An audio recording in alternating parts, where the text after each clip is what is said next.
A bright start to a whole new cinematic universe led by a vibrant and charismatic lead with a snappy script that promises more popcorn delights to follow. Where's your sense of adventure?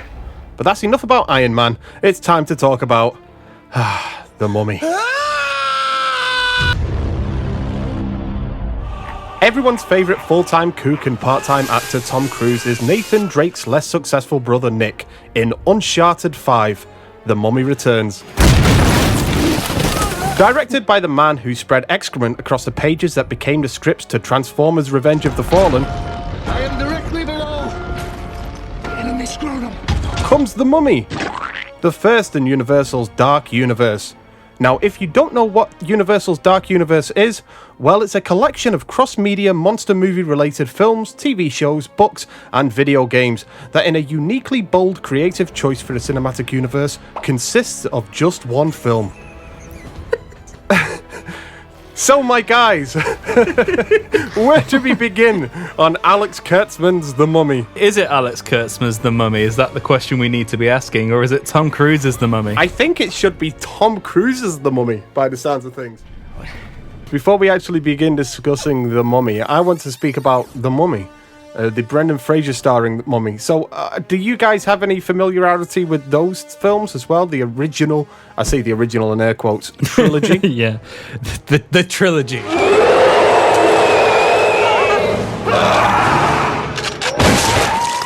Yeah. I have the most memories of the first one. I think I've only ever seen the second one once, and I've never seen the third one. I've seen... Sorry, I was just drinking coffee. I've seen the first one. Professional. And the... We're never inviting him back. So, I've seen the first one and the second one, and I just feel like how famous the Scorpion King shot is. I feel like I've seen it. I've not actually seen it. Oh, what, really? You've never actually seen The Mummy Returns? Wait, is that the third one? No, that's the second one. Yeah. Wait, what's the third one? Is there a third one?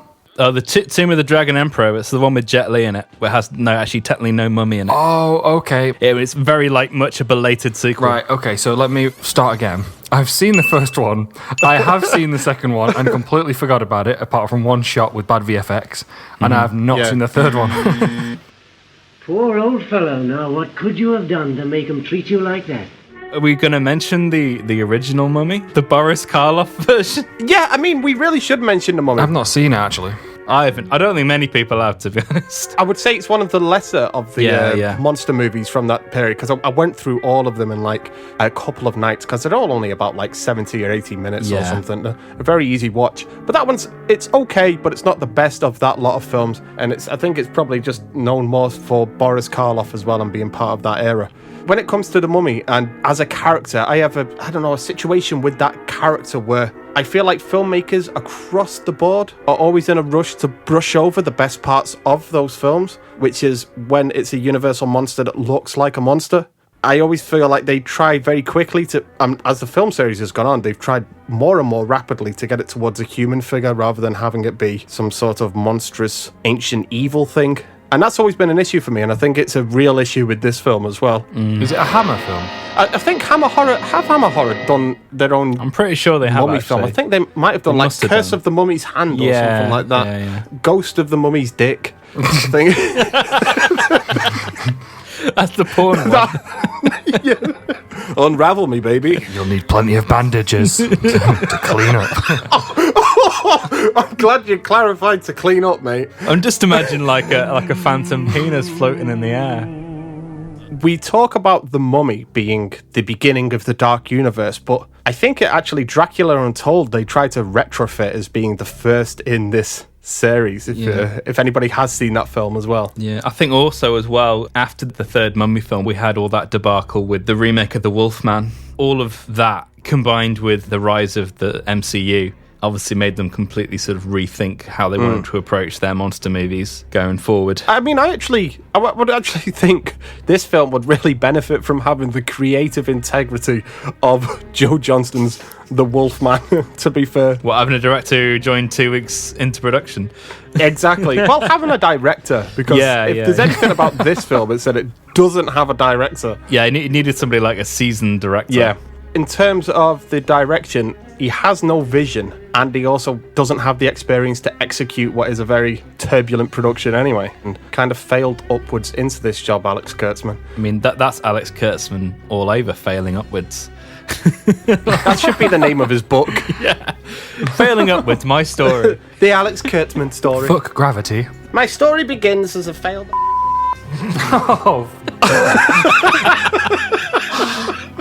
Wow. Wow. This got dark really quick. You got dark universe really quick. I would say it's a rare Tom Cruise film where even Tom Cruise can't save the movie. Yeah. I mean, Tom Cruise has been in some clunkers, but he's still been the best thing in the film.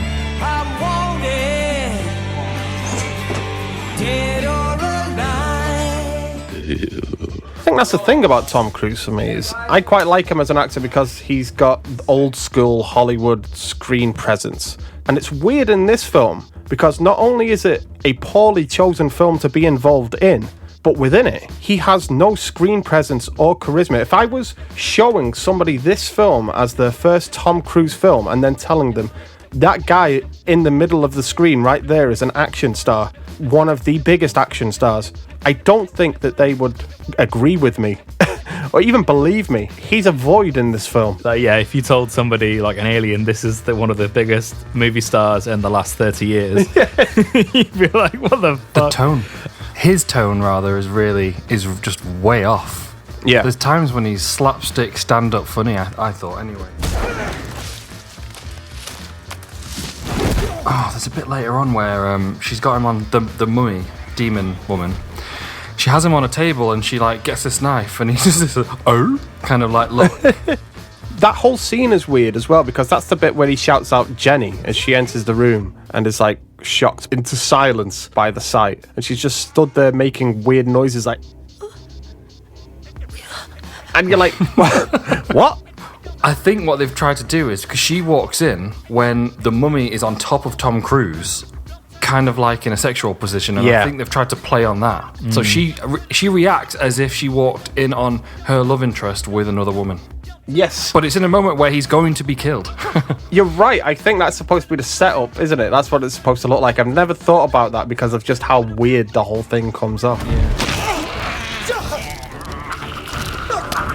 I saw this film at the cinema. It's another one of those films where I knew it was going to be bad before I saw it, and I wanted to see it at the cinema because of its reputation. And it didn't disappoint me. I really enjoyed its badness. It very much reminded me of Life Force. Yeah. But I will say that I know that I'm in trouble when I'm watching a film of this type, where before we even see the main titles of the film, we're introduced to 3 separate time periods. There's a prologue for the prologue. Exactly. You know straight away that, oh shit, they haven't figured out how to properly communicate all of this exposition. Yeah. So they're doing it in the dumbest way that they can, which is just simply, here's a scene, there's a scene, there's a scene, the titles, let's start. Yeah. Even going before that, I think I have to applaud them for having the balls to create a Dark Universe logo and theme tune to put in front of their movie. I mean, I can't think of any other film series that has done that. Yeah. All the other cinematic universes that have come about, none of them had, like, you know, Iron Man was a standalone movie. Man of Steel was a standalone movie when it came out, and then it was only afterwards that they announced that was going to be the first installment of a series. But yeah, to open your movie with that, and then I mean, I'm not sure when is a good time to talk about that Photoshop image as well. Oh yeah. Have you seen that, Aidan, of the whole group of people together, the all of the actors that they had assembled, like Johnny Depp and Javier Bardem? I know that Angelina Jolie had been cast as the Bride of Frankenstein, but she wasn't included in the photo shoot. They never managed to get her for that shoot itself, but it's become quite infamous. Yeah, Andy, you actually showed it to me. But then did he also show you the photo shoot picture from the mummy? No? Oh, did you? Oh, no, sorry. I've seen the one. I was making a poor dick joke when you say, Andy, you actually showed it to me. I was like, oh yeah, but did he also show you the publicity stuff? It works better now that I've explained it. When we do actually meet the Tom Cruise character, Nick, he's already on a journey that we should have been on board with him from the start. Like, all the characters have met each other and started their own little conflicts and stuff like that. Like, his relationship with Jenny began like days before now, when they slept together and fallen out, and he stole something from her. And I was talking to my wife last night. I was like, why haven't we seen this information? Why haven't we, the audience, been able to enjoy this adventure that they've been on together?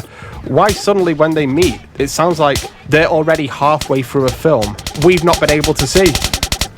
What? Yeah, it's a lot of people shouting at that point. Yeah, like their arc has already firmly, and their relationship together has already firmly begun. Yeah. And I use this very lightly, but Alex Kurtzman is a writer. Yes, technically, yes. Yeah. Surely he knows that from the audience perspective, that when characters meet and they're on a journey together, we need to be privy to that. Yeah. It's one thing to have them have a pre-existing relationship that predates the film, but it's another thing to have them have just met the day before, and things that are key to their relationship having happened in those scenes that we didn't see. It's like we've lost the first half of the first act. Yes, exactly, yeah. Yeah. Crap. I want to speak to you, Aidan. You're a gamer, and much like I was at one time, pre-children.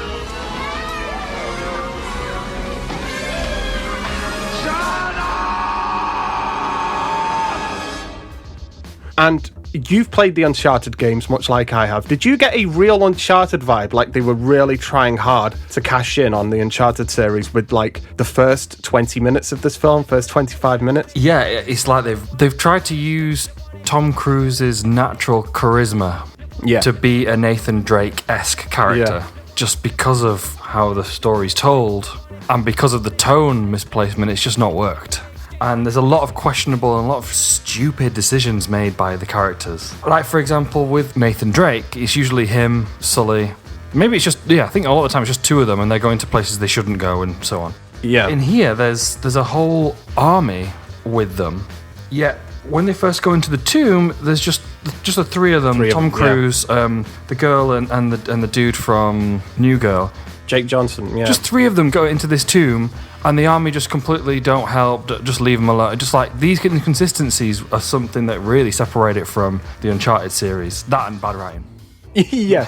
Also having the main character called Nick rather than Nate. I don't know. What's with his name? Yeah, because they changed that character name, didn't they? Yeah. He had a completely different name. And his name's Nick Morton. It's not exactly Indiana Jones, is it? It's like, hi, I'm Nick Morton. I'm here to do your insurance today. I'm calling from Anglian Home Improvement. This is Nick Morton. Have you ever had a repair at home?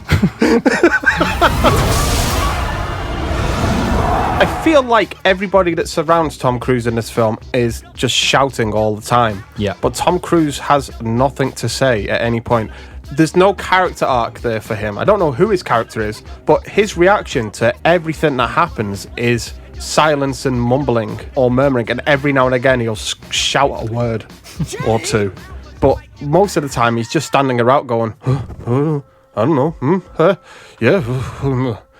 Like there's a whole dialogue scene where he has with Dr. Jekyll or Mr. Hyde, whichever terrible accent Russell Crowe was doing at the time. Where that's a good one. I'm offering you a partnership. You, evil incarnate. Me, your good friend Eddie Hyde. Think about it. Hyde is just like knees up, knees up. Like, the thing is, right, Australian's not too far away from English. Like, in terms of the accents, like, if you're an actor and you're Australian, English isn't too far away from that. And yet, Russell Crowe makes it so difficult. Like, it makes it sound like it's fathoms away.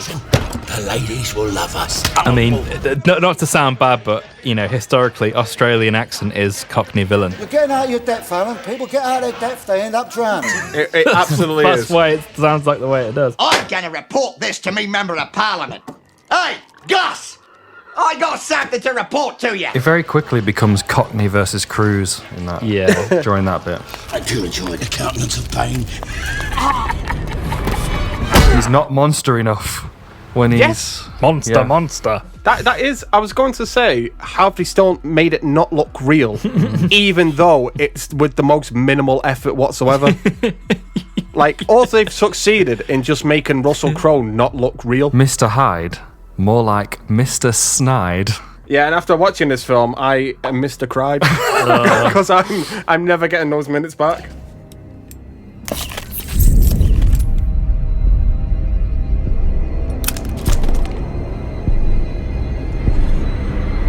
I think one of the first things when he started to transform and he didn't, and he was withheld his injection, his like very steampunk style injection. Yeah, just constantly into the same hand. I was like, my brother takes insulin every day and he does it at different parts of his body. Don't keep injecting it into your fucking knuckles, you dickhead.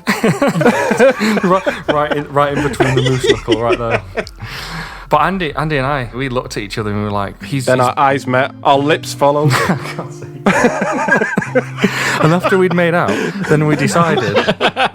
There was nothing else to do. No, but we were like, he's not monster enough, he's not transformed enough, he's not threatening enough, he's not... You're building up to this transformation with that character, that famous character. When he transforms, it's got to be a fucking transformation, and he's got to be a physical terror. And it's Russell Crowe not looking his best. And I say this as a portly gentleman anyway, but he's not exactly the most formidable looking fella. You could probably just outrun him in the room, just run circles. And he'd just start huffing and puffing. Like, he'll pull out another injection with just an inhaler in the end of it. Father to a murdered wife, hungry for a bacon whopper.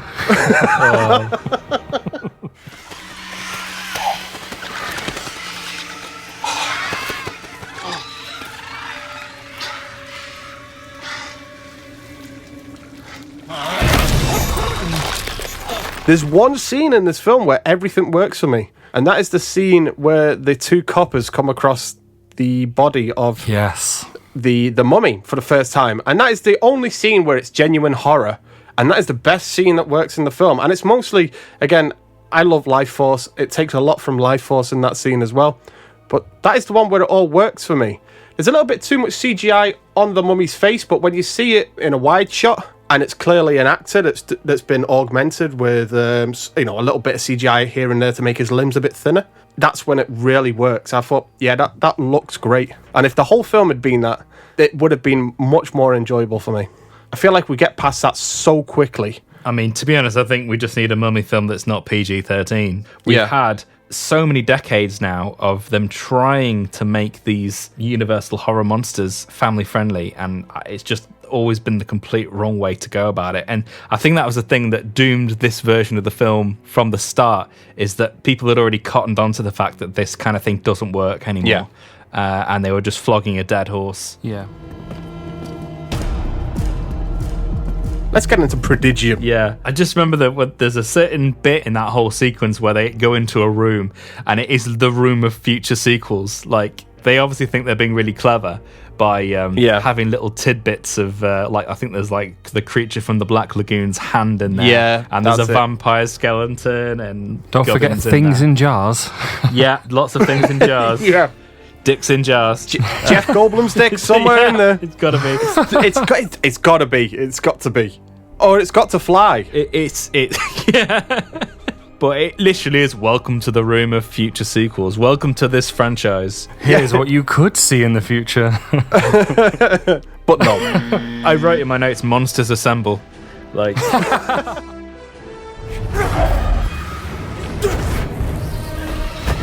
It actually ends with Tom Cruise becoming the titular mummy. That's what it's a reference to. It's actually Tom Cruise is the mummy. And I've wrote that this film ends like all of Tom Cruise's marriages, with him visibly sucking the life out of a woman who looks half his age.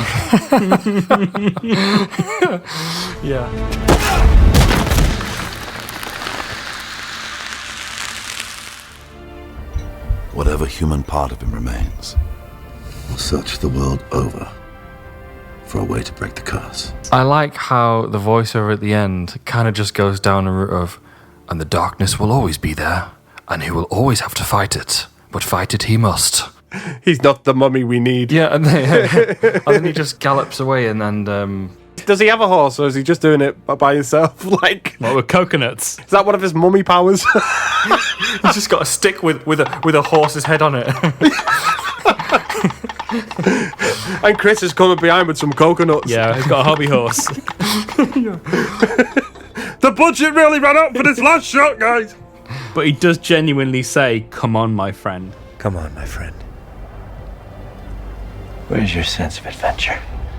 Again, that's a line in the script. I don't want to come on any of my friends. Yeah, but Like, you know it's a bad piece of writing when they say my friend at the end of it. Oh, no. Doesn't he go, where's your sense of adventure? Oh, he didn't say, he doesn't say it like that.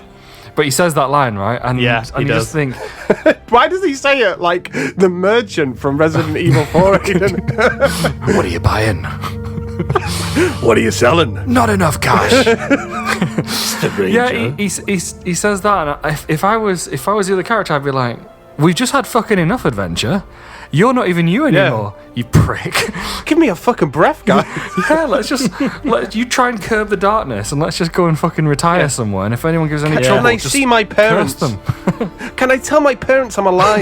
Yeah. I have a child. My wife has been calling me non-stop. She has no idea that I've only got one eye and no heartbeat. But I'm hard 24/7.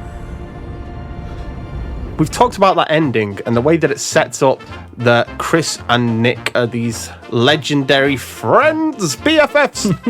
And the thing is as well, when Nick kills Chris, there is no reaction whatsoever. They even play it for like a comedy moment where he shoots him an extra time just for a laugh.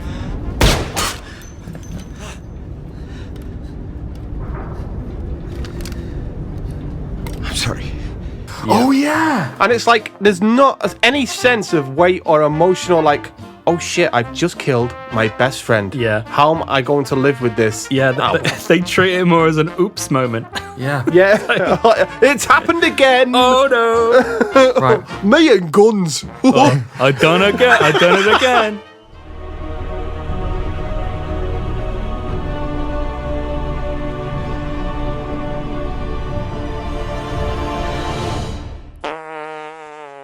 Thank you for listening to the latest episode of the show. Remember to like, share and subscribe.